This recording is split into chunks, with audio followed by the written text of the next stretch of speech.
You've got to be kidding me. Huh? What's wrong? Why are you snapping at me?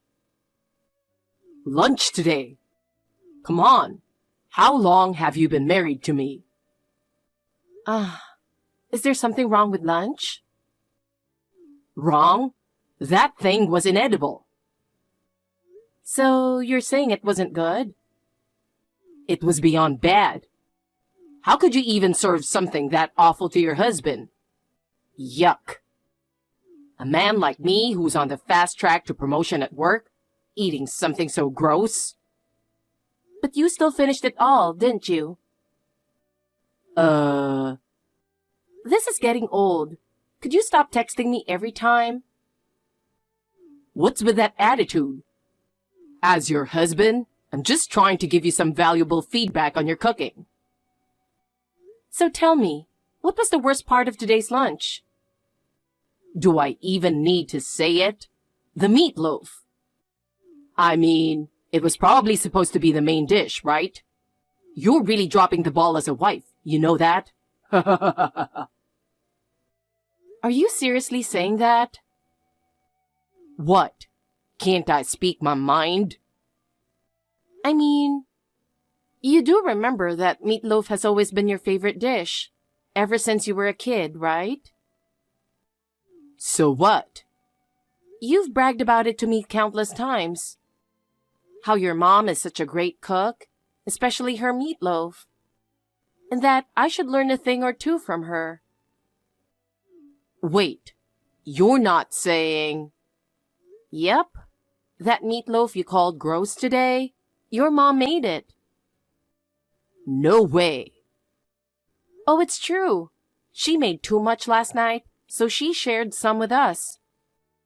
Unbelievable. You didn't even recognize your own favorite dish. I can't believe I said that about my mom's cooking. No, it's just, I've been so stressed at work. I wasn't really paying attention to the taste. Really? But not recognizing your all-time favorite dish? Shut up. Your cooking is always bad, so I just assumed today would be no different. There you go, insulting my cooking again. Anyway, today's meatloaf was made by your mom. So, if you've got complaints about the taste, why don't you take it up with her? How could I possibly tell my mom it was bad? You don't seem to have any problem saying that to your wife. But a wife's job is to make sure her husband has good food to eat. Enough. Isn't today your last day at work before Christmas break?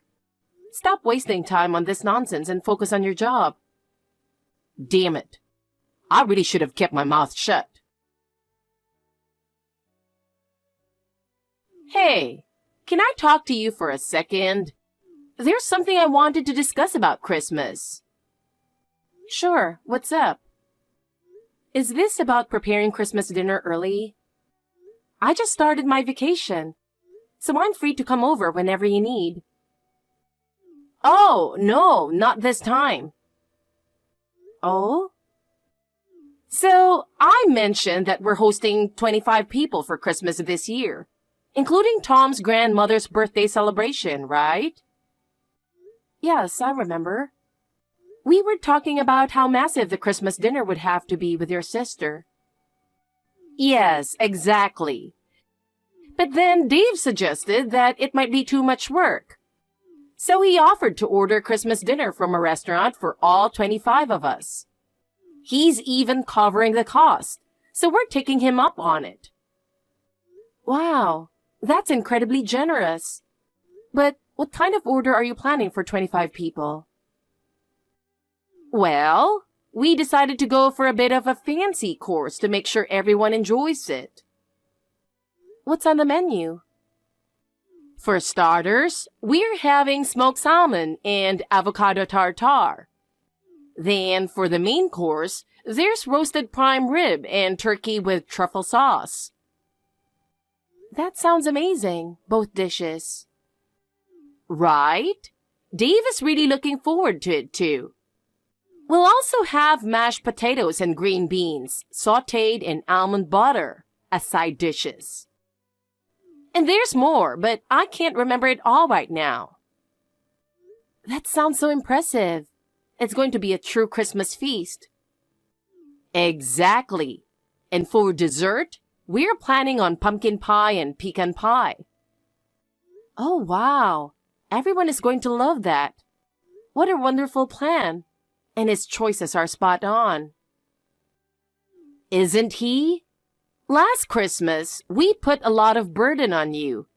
But this year, we want it to be something everyone can enjoy together. Last year? Yes. I feel bad about how much we relied on you last time. I had hurt my wrist after falling down the stairs, so I couldn't handle a knife. My daughter had to go on a last-minute business trip overseas. And Dave? Well, he's okay with simple dishes. But a full Christmas dinner was too much for him. In the end, you ended up doing everything by yourself. It was unavoidable, really, and I didn't mind at all. I actually enjoy cooking, and I got to try out some new recipes, so it was fun for me. That's what I appreciate about you. But this Christmas, just relax and enjoy the restaurant's Christmas dinner with everyone. Thank you so much. All right. Talk to you later. Yes, take care. Hey, where are you right now? Huh? I'm at the grocery store picking up some stuff. Grocery store? What for? Remember, we have that family Christmas gathering at your parents' place today? Your mom asked me to pick up some drinks and snacks. By the way, what are you doing? Weren't you heading to your parents' place already? I just got here, actually. But man, you really can't cook, can you? Excuse me? Seriously, on a day when the whole family gets together for Christmas and you can't make a decent meal? It's pathetic. What are you talking about? I don't understand why you're criticizing my cooking, especially at your parents' place on Christmas. I just took a peek in the kitchen, and there's a ton of Christmas dinner laid out. Oh, that? Yeah, we've got more relatives coming over because it's your grandma's birthday. There's food for like 25 people. When did you make all that? It's insane. Yeah, it's pretty impressive, right? Impressive? More like a pile of garbage. Garbage? Yeah, it looks like garbage, obviously. It looks disgusting. And you know what? It actually tasted awful, too. Wait a minute. Did you seriously sneak a taste of the meal everyone's supposed to enjoy together? I thought it was necessary to do a taste test. A taste test? Yeah, a taste test. Haven't you read history? Back in the day, royalty and nobles were always worried about being poisoned. That's why they had taste testers. Yeah, I know, but that's a completely different situation. No, it's the same. I was just upholding that tradition. I taste tested this Christmas dinner to protect the family. Are you serious right now? Do you actually believe that? We are not royalty, and nobody's trying to poison us. This is a family celebration. Sneaking food before the party even starts is just plain rude. I don't trust your cooking, so I threw out the entire Christmas dinner you made for 25 people. What? You threw out all 25 servings? Yeah, I threw it all out. What? Why would you do that? It wasn't poisoned, was it? It wasn't poisoned, but the taste was the real problem. Don't serve bad food to my family. No way. I didn't even make anything. What? I told you, didn't I? Since this gathering is huge and it's also celebrating your grandma's birthday, your dad suggested we order Christmas dinner from a restaurant.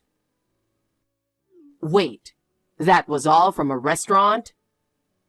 Yeah, a high-end restaurant. No way. You really didn't listen to a word I said, did you? And couldn't you tell just by looking? There's no way an amateur could make a meal like that. I just thought Christmas dinner was usually homemade. But making dinner for 25 people is a huge task. Last year, you made everything yourself.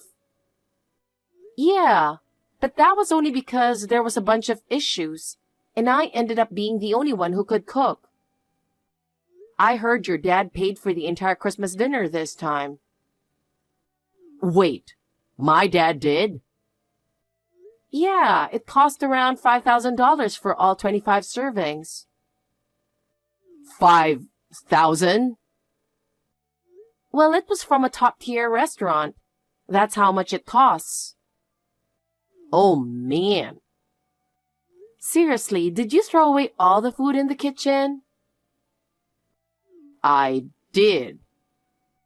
What were you thinking? Wait a minute. What's wrong? Something's happening in the kitchen. I bet everyone's realizing the Christmas dinner is gone and they're probably freaking out. Oh, no.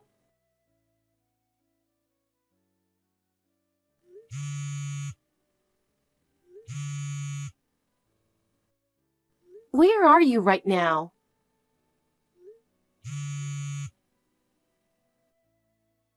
Answer me.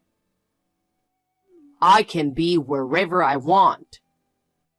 You ran away, didn't you? Shut up and leave me alone.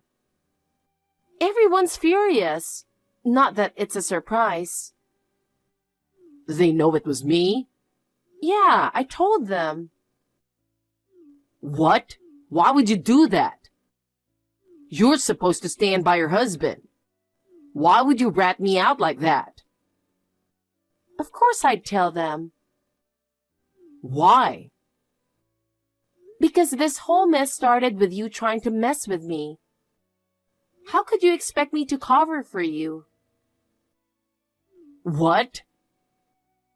Just come back. There's no point in running away now.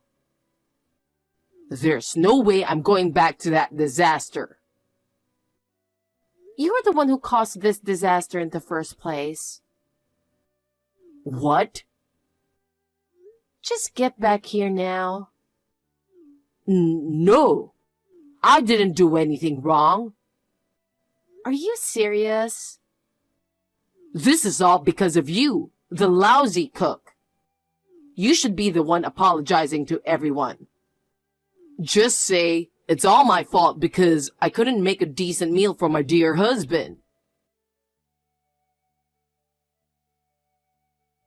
We've been searching everywhere for him, but he's nowhere to be found.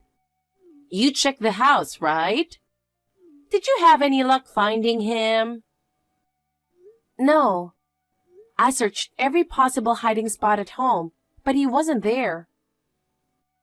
I see. Where could he have gone? How are things over there? Everyone's still furious, of course. I mean, he did ruin his grandmother's birthday celebration after all. Exactly. And on top of that, he's running away and trying to pin the blame on you. Not to mention, this whole situation stems from his constant criticism of your cooking, which is ridiculous since you're such a great cook. It's hard to admit, but he's really turned out to be a real jerk. I honestly don't know where we went wrong raising him. As a mom, I'm honestly so embarrassed. Wasn't he a sweet kid when he was younger? Yes, he was. When he was little, he was so kind and thoughtful, always helping out around the house without a fuss. If I was busy, He'd even jump in to wash the dishes. And whenever I made meatloaf, he'd rush into the kitchen saying, "I'll help, Mom." How did he end up so twisted? Maybe we were too overprotective. I'm really ashamed as a mother. Please, don't be too hard on yourself. This isn't about raising a child anymore. He's a grown man who should know better. Thank you. But still, where could he be hiding? This town isn't exactly full of places to hide. Actually, I have one more idea. Oh? In fact, I'm already there, and I'm pretty sure this is where he is. Really? Where is he? I hate to burden you further, especially on Christmas. But this situation isn't going to resolve itself. Where are you? Could you bring as many of the guys as you can and meet me at the address I'm about to send? Okay. I'll gather everyone and head over. You know, hiding isn't going to help you. What are you talking about? Everyone in the family is looking for you. You might as well give up and come out. Did you apologize to everyone yet? I'll come back once I know you've done that. No one thinks I'm the one at fault, so apologizing wouldn't make any difference. What? The truth is, you're the only one who thinks my cooking is bad. Then I'm not coming back. So you're really going to keep running, huh? Yeah, like you even know where I am. Well, if you finally admit your cooking is terrible, and admit that it's all your fault and apologize, and that you'll pay the $5,000 for the Christmas dinner thrown away, maybe I'll think about it. Do you really think I'm going to do something that ridiculous? Then I'm not coming out. That's fine by me. What? I already know where you're hiding anyway. Huh? There's really only one place you could be. Wait, what? You're at the apartment of a woman, the one who works in the cafeteria at your office. She's 35, right? How do you know that? I started suspecting you were cheating as soon as you began calling my cooking bad. What? Think about it. It's weird for you to suddenly say my cooking is awful when you used to eat it just fine. That made me wonder if you were comparing it to someone else's. So I did some digging, and that's how I found out about her. If she works in the cafeteria, she must be a great cook, right? So, all those insults led you to figuring out I was cheating.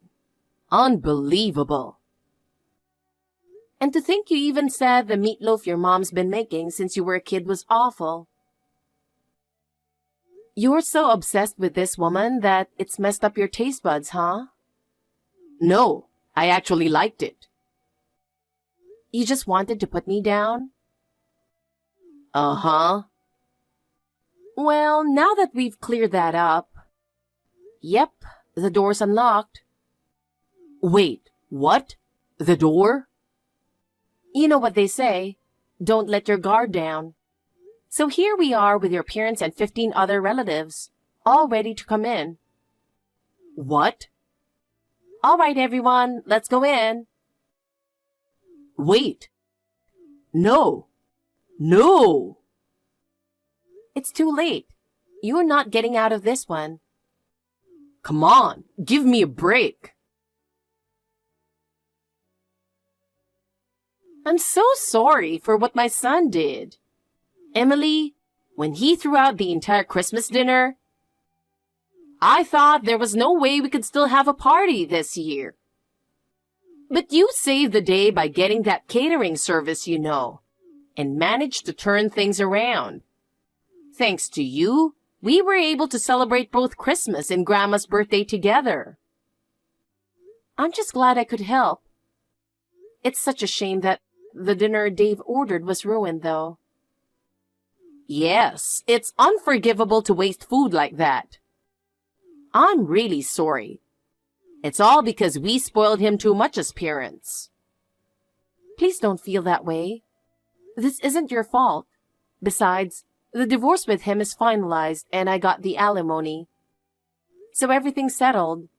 You don't need to worry about it anymore. Thank you, Emily. You're truly kind. But I do want to keep you informed. Of course, go ahead. We've disowned him. After the divorce was finalized, he tried to come back home, claiming he was broke after paying alimony. But my husband and I decided we wouldn't let him off the hook this time, so we kicked him out. He keeps calling and texting, but we're completely ignoring him. I see. Understood. Oh, and his affair partner's parents told us they've disowned her too. So, it doesn't look like those two will last long together, huh? You think so too? Yes. Jason is about to get a reality check in that marriage. Ah, I know what you mean. If he tries to come crawling back to you, please don't entertain it. Don't worry, I won't.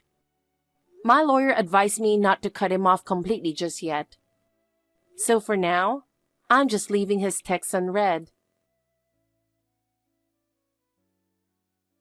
So, Jason and his affair partner did end up getting remarried.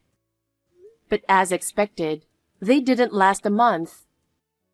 Turns out, Jason assumed she was a great cook because she worked in the cafeteria, but she was actually just in charge of plating and never cooked anything. She had never even used a knife before getting remarried. So her cooking was a disaster. To make matters worse, she had no sense of taste and didn't worry about using spoiled ingredients. Jason ended up with food poisoning several times. Feeling like his life was at risk, he decided to divorce her. Now he's single again, cut off from both his family and relatives. With no housekeeping skills, he's living alone in what's become a complete mess of an apartment. Apparently, he's lost a lot of weight, gone gray, and looks so old that people mistake him for being in his 50s.